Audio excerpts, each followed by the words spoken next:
अस्सलाम वालेकुम बच्चों, I am once again back with the new episode of physics. मैं दोबारा से एक नई किस्त फिज़िक्स के लेके आपके सामने हाज़िर हूँ। Hope so you all are fine, you all are doing well, great, something good in your life. उम्मीद है आप सब लोग बखैर आफियत होंगे, अपनी ज़िंदगी में कुछ पॉजिटिव, कुछ बेहतर, कुछ अच्छा, कुछ प्रोडक्टिव कर रहे होंगे। हमारी लास्ट टाइम तक की डिस्कशन चली थी up to the exercise of first chapter. Second 50% start कर दिया हुआ है। सेकेंड 50% का भी फर्स्ट चैप्टर हमने पढ़ा दिया हुआ है और उस फर्स्ट चैप्टर के बाद हम लोगों ने अब एक्सरसाइज की तरफ रुख किया। एक्सरसाइज मुझे जहाँ तक याद पड़ता है क्वेश्चन नंबर 4 मैंने आपको करवा दिया था।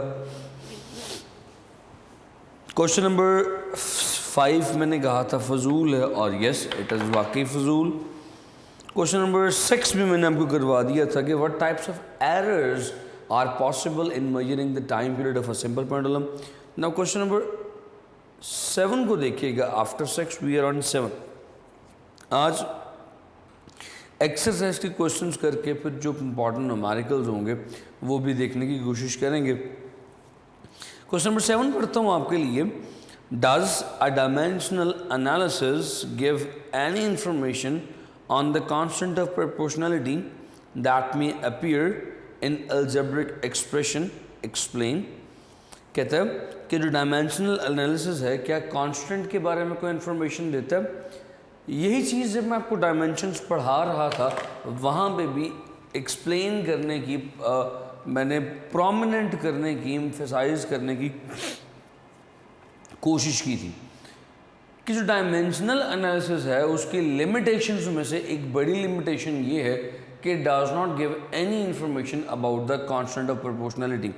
जिस तरह से हम लोगों ने लास्ट टाइम पीरियड के लिए एक फार्मूला कैलकुलेट करने की कोशिश की थी and that formula was t is proportional to √L/g। जो हमने फार्मूला कैलकुलेट करने की कोशिश की थी time period of a simple pendulum, वो फार्मूला हमारे पास ये आया था, जबकि असल फार्मूला है 2 pi √,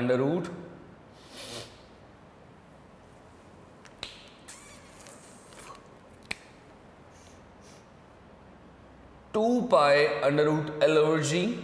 ये फार्मूला असल हमारे पास है। सो असल फार्मूला तो 2 pi √L/g है, but we were able to find out the correct relation find out कर लिया था हमने कि किस चीज़ का प्रोपोर्शनल है और किस चीज़ के इन्वर्सली प्रोपोर्शनल है, but we were unable to find out the formula of time period because of this constant of proportionality के बारे में जो डायमेंशन है it do not give any information. फिर उसके बाद आगे चलते हैं। What are the dimensions of pressure and density. Pressure और डेंसिटी की डायमेंशंस किताब में पूछी गई हैं। मैंने आपको प्रेशर की बता दी थी, डायमेंशंस ऑफ डेंसिटी में भी करवा देता हूँ आपको, तो ज़रा देख लीजिएगा। Dimensions for density, let's do it.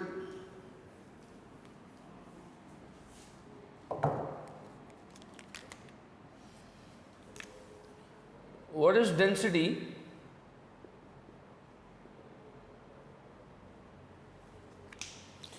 We all know that density is equals to rho is equals to mass over volume, and mass is measured in kilograms, volume is measured in meter cube। So ये बनता है kilograms per meter cube। Kilograms is capital M, L-3, ml-3 is the dimensions of density। So आपके पास ये density की dimensions आ जाएंगी। Pressure की मैं आपको पहले भी करवा चुका हूँ, लेकिन अगर आप कहते हैं इतने प्यार से तो मैं दोबारा करवा देता हूँ। लें जी, प्रेशर की भी करवाने लगा हूँ, बस आपने इतने प्यार से कहा, फिर मुझसे रहा नहीं गया, मैं करवाने लगा हूँ। Pressure is equals to the units are pascals. मैंने लास्ट टाइम भी बताया था, पास्कल बोले तो newton per metre square, Nm-2। So newton is mL-T-2 और साथ ही L-2। अगर आप इसको सॉल्व करें तो ये बनता है mL-1 T-2। So both dimensions are written here in front of you. आप यहाँ से देख के लिख सकते हैं, ऑल्दो कि आपको खुद भी नोट करनी चाहिए। कोशिश किया करें कि इतना सिंपल सा क्वेश्चन आप खुद ही से सॉल्व कर लिया करें। फिर कहता है जी क्वेश्चन नंबर 9 में the wavelength lambda of the wave depends on the speed v of the wave and its frequency. Knowing that lambda wavelength है उसकी डायमेंशंस l के इक्वल हैं, लेंथ की डायमेंशंस हैं और वेलोसिटी जो है वो lt -1 है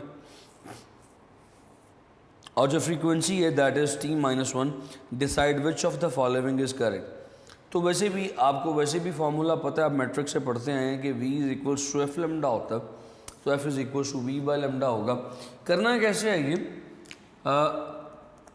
वो कहते हैं कि दोनों में से कौन सा फार्मूला ठीक होगा। अगर आप पहले फार्मूला को देखें तो पहला वाला फार्मूला है दैट इज़, यहाँ पे लिखते हैं, ठीक है, दैट इज़ यहाँ पे कर लेते हैं, f is equals to v into lambda. अगर आप इस फार्मूला को देखें, अगर तो ये डायमेंशनली ठीक हुआ तो फिर ये फार्मूला करेक्ट होगा। इस फ्रीक्वेंसी की डायमेंशंस t-1 है, जबकि v की डायमेंशंस lt-1 और लेमडा की डायमेंशंस l हैं। अगर आप इसको सॉल्व करें तो ये बनता है t-1, जबकि यहाँ पे l2t-1। सो लिहाजा ये फार्मूला डायमेंशनली कंसिस्टेंट नहीं है, होमोजीनियस नहीं है, so this formula is wrong.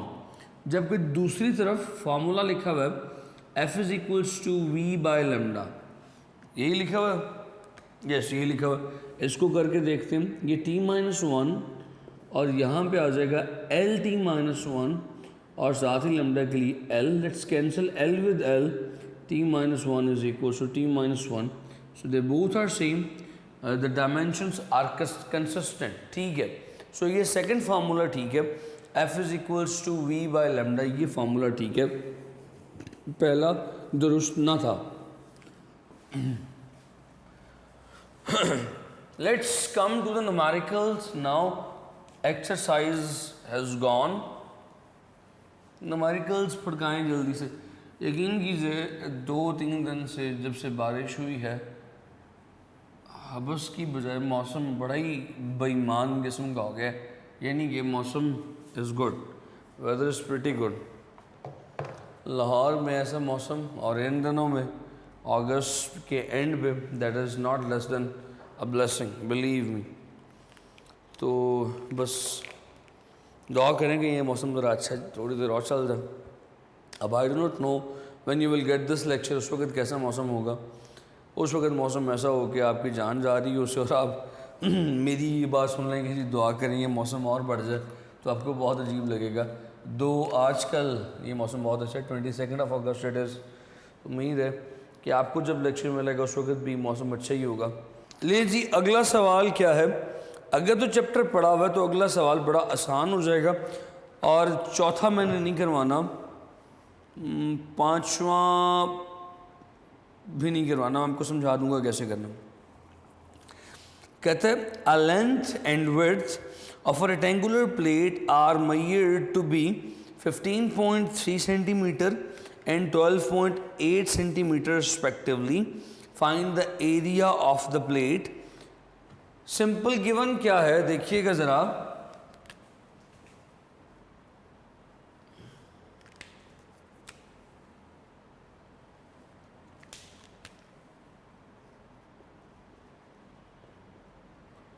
length and width is given.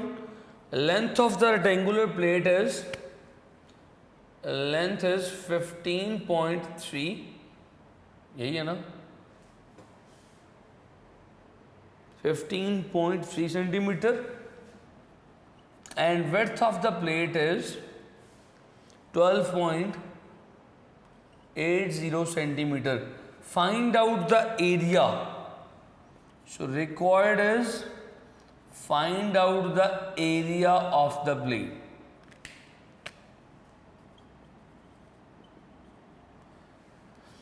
अच्छा, अब इसमें क्या टेक्निक लगनी है ज़रा गौर कीजिएगा।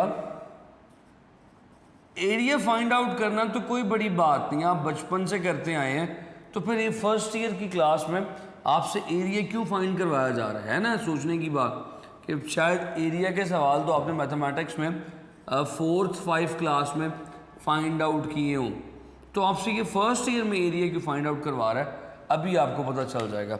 तो क्या है जी एरिया का फॉर्मूला, ज़रा बताइए मुझे। Area is length into width. शाबाश, ये मैंने शाबाश अपने आप को दी है क्योंकि मैंने बताया। सो भाई लेंथ इनटू विड्थ के फॉर्मूले से मैं अपना अगर कैलकुलेटर निकालूं तो अभी करके देखते हैं। Where is my calculator? लीजिए 15.3 मल्टीप्लाई बाय 12.8। इसको करने की ज़रूरत नहीं है, इसको क्या करने की ज़रूरत नहीं, यानी सॉल्व करेंगे नहीं, मेरा मतलब है मीटर्स में कन्वर्ट करने की ज़रूरत नहीं है। ये बनेगा 195.84।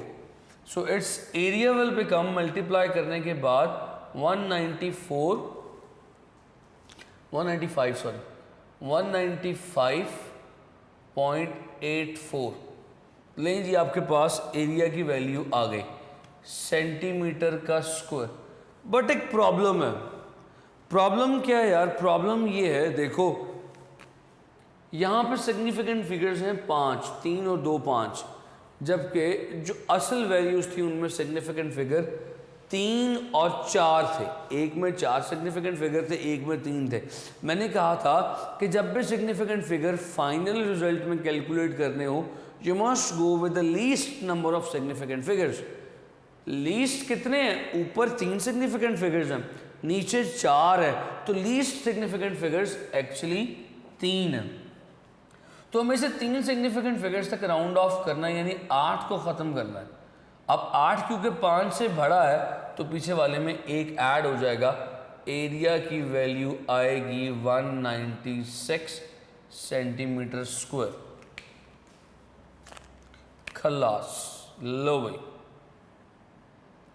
एरिया आ गया आपके पास। पॉइंट समझे हो? कॉन्सेप्ट्स को अप्लाई करना समझे हो? यहाँ पे सवाल का असल मकसद तुमसे एरिया फाइंड आउट करवाना नहीं था, सवाल का असल मकसद था राउंड ऑफ की प्रैक्टिस करवाना और सिग्निफिकेंट फिगर्स फाइंड आउट करवाना। ठीक है भाई, तो फिर आगे चलो। अगला सवाल है सवाल नंबर 4, सेम ऐसे ही खुद देखिएगा। सवाल नंबर 5 में देखें, find out the value of G and its uncertainty using the formula t is equals to 2 by under root L over g. The following measurements are made during the experiment. Length of simple pendulum, length is given 100 centimeter. Time for vibration is 40.2 seconds, 20 vibrations का time given है. Length was measured by the meter scale of accuracy up to 1 millimeter and time by the stopwatch of accuracy 0.1 seconds. इस सवाल को आप लोग खुद करेंगे। सवाल इस कदर इम्पॉर्टेंट नहीं है इसलिए मैं नहीं करवा रहा, ट्रिकी भी नहीं है इतना, सिंपल से अगर आप करने की कोशिश करेंगे तो आपको समझ में आ जाएगा। इसमें जो चीज़ आपने जहन में रखनी है वो वही कॉन्सेप्ट जहन में रखना है जो अनसर्टेनिटी फाइनल रिजल्ट में कैलकुलेट करवाने के लिए मैंने रूल्स बताए थे। एडिशन, सब्ट्रैक्शन का, मल्टीप्लिकेशन, डिवीजन का, पावर का और टाइमिंग एक्सपेरिमेंट का। 5वां रूल था, मैंने एंड वाले 2 नहीं करवाए थे, एवरेज और टाइमिंग मैंने कहा था खुद देख लीजिएगा। तो टाइमिंग वाले में टाइमिंग एक्सपेरिमेंट्स का रूल, फिर मल्टीप्लिकेशन डिवीजन का, एक दफ़ा देख के फिर सवाल को करने की कोशिश कीजिएगा। सो कीजिएगा, हो जाए देन वेल एंड गुड, नहीं हो जाए तो फिर मुझे बता दीजिएगा, we will try this in the class. अगला सवाल है, what are the dimensions and units of gravitational constant G in the formula F is equal to G m1 m2 over R square. देखा ना, ये सवाल आया मज़े का और ये सवाल कई दफ़ा पहले एग्ज़ाम में भी आ चुका है। सो भाईजान कहते हैं कि जी जी के यूनिट्स और जी का फार्मूला क्या होगा, दोनों चीज़ें बताएं। सो गिवन क्या है हमारे पास गिवन है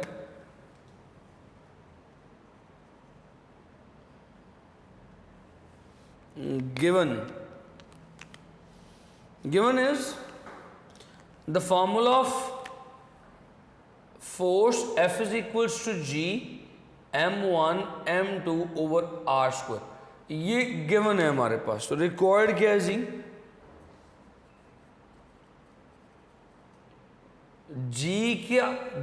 जी की डायमेंशन और जी का फॉर्मूला। चलें जी फिर शुरू करते हैं।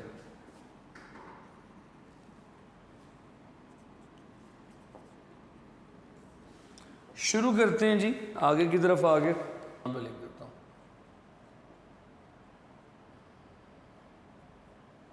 सो भाईजान सोल्यूशन फाइंड आउट करने के लिए use the following formula F is equals to G m1 m2 over R square. G find out करना है तो जी को एक तरफ रखें, बाकी तमाम चीज़ें दूसरी तरफ ले जाएं।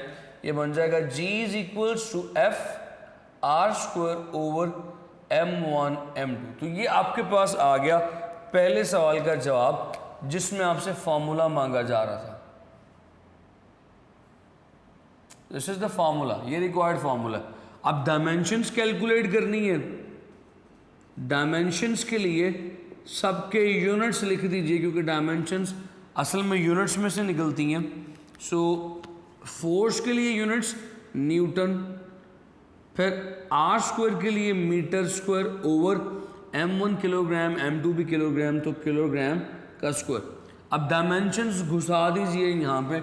न्यूटन की डायमेंशंस m l t-2 और साथ ही मीटर के लिए L2 ओवर किलोग्राम्स के लिए फिर M2।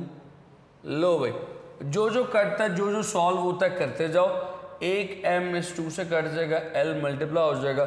So finally you will get m -1 L 3t-2। सो भाईजान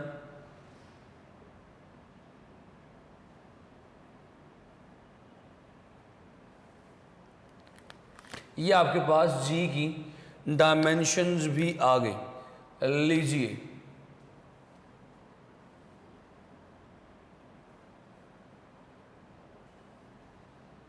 खराब हो गया डब्बा। तो these are the dimensions of जी।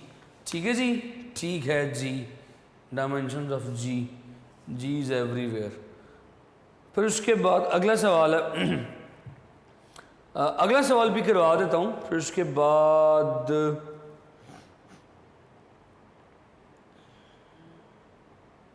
नौवां और 10वां करवा दूंगा। यानी 8वां इसलिए नहीं करवाऊंगा क्योंकि 10वां और 8वां तकरीबन सेम है।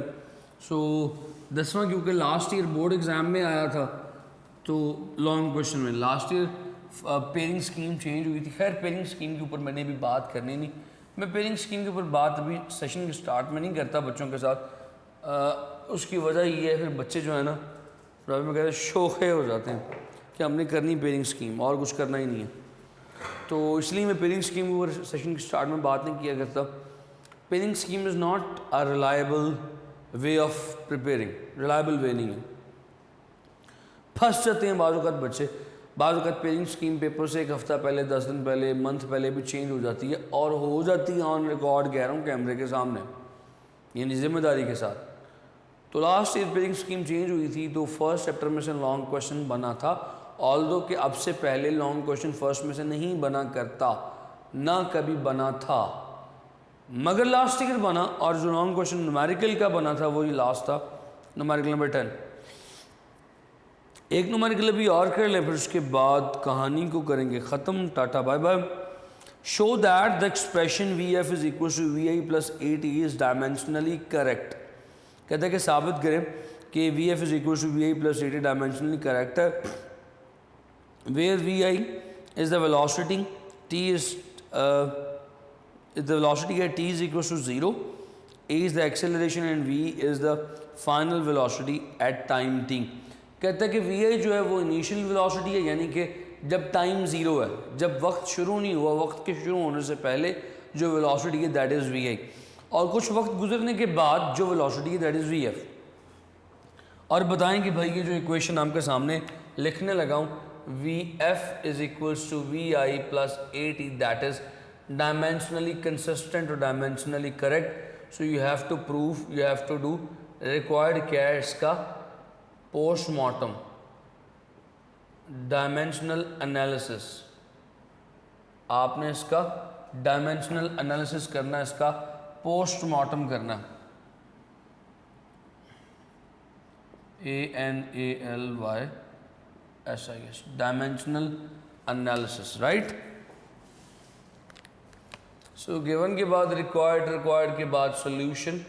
लो यार, ऐसी इक्वेशन को सॉल्व करने का क्या तरीका है, इसमें मैंने कुछ बातें बड़ी अहम आपके दिमाग के अंदर ठूसनी है, गौर से सुनिएगा, ठूसनी पड़ती हैं भाई, ठूसनी पड़ती हैं। V F is equals to V I plus A T. एक रूल मैं आपको बता दूं डायमेंशंस का, याद रखिएगा, अभी बताने लगा हूँ, थोड़ी देर में साबित भी करूंगा। दो चीज़ें जो ऐड हो रही हैं, बड़ी अहम बात है, गौर से सुनना, दो चीज़ें जो ऐड हो रही हैं वो उसी सूरत में ऐड हो सकती हैं जब उनकी डायमेंशन सेम हो। मिसाल के तौर पे ए टी और वी, ये वी और ए टी सिर्फ उसी सूरत में ऐड होगी जब इनकी डायमेंशन सेम हो। और जब दो चीज़ों को ऐड करके जवाब निकाला जाता है तो उस जवाब की डायमेंशंस भी वही होती हैं जो इन दो चीज़ों की होती हैं। ये बात जहन में रखिएगा। दोबारा बताता हूँ, अगर दो चीज़ें ऐड हो रही हैं that means they have same dimensions, यानी वी की और ए टी की डायमेंशंस बराबर होनी चाहिए, बराबर होंगी अगर ये ऐड हो रही है। प्लस इनको ऐड करने के बाद जो रिजल्ट आएगा उसकी डायमेंशंस भी वही होनी चाहिए जो बाकी दो की होती हैं। सो भाईजान करके देखते हैं। इस इक्वेशन की लेफ्ट हैंड साइड को, this side, left hand side LHS को ज़रा सॉल्व कीजिए, टच करके देखिए। वी एफ इज वेलोसिटी है LT - 1। सो LHS की तो डायमेंशंस आपके सामने आ गई हैं। अब ज़रा राइट हैंड साइड को टटोलिए और राइट हैंड साइड में पहले AT को देखिए। AT is acceleration is LT - 2 metre per second square होता है, और T के लिए फिर टाइम साथ लग गया, LT - 1 बन गया। देखा, वही आई। प्लस अब V के लिए बात कर लें, V जो है दैट इज ऑल्सो LT - 1। सो भाईजान AT को ऐड किया, V में VI प्लस AT किसके इक्वल आएगा, ये भी आएंगी LT - 1 की। तो भाई दोनों सेम निकली ना, और ऐड होके भी उसी के इक्वल आई जो इक्वेशन के दूसरे पासे थी, दूसरी तरफ थी। वाह, कितनी खूबसूरत उर्दू बोली मैंने। सो भाईजान finally it is proved LHS is equals to RHS, यानी इंग्लिश से उर्दू भी नहीं, सीधी गुलाबी उर्दू पे हमने छाल मारी। तो LHS is equals to RHS। So this is your required result. आपने साबित कर दिया कि VF is equals to VI plus AT। ठीक है, ये इक्वेशन डायमेंशनली कंसिस्टेंट है। यहाँ पे मुझे दें इजाज़त, इंशाल्लाह वो क्या था, जे होवे इजाज़त, तो फिर मैं यहाँ पे ख़त्म करता हूँ आज के लेक्चर को।